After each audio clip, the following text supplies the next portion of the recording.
আসসালামু আলাইকুম রহমতুল্লাহ। আমার সামনে যে দুইটি কবুতর দেখতে পাচ্ছেন, দেখেন বনু কবুতর। ওরাও এখানে নতুন করে বাসা বাঁধতেছে। আসলে কবুতরগুলো আস্তে আস্তে টবে উঠতেছে, এটা দেখে আসলে ভালো লাগতেছে। ওই যে উপরে একটা কবুতর আছে, বনু কবুতর, ও অলরেডি গতকালকে ডিম পাড়ছে। আজকে আমি সকালে এসে দেখলাম, সম্ভবত রাত্রে পাড়ছে বা গতকালকেই পাড়ছে। আর এনারা দুজন এইখানে আছে, এরাও ছিল পাশে কোথায়।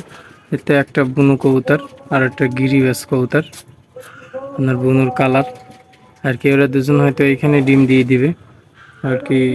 যেটা নর কবুতর আছে ওটা মনে করেন মাদিকে ডেকে নিয়ে গেছে ওইখানে।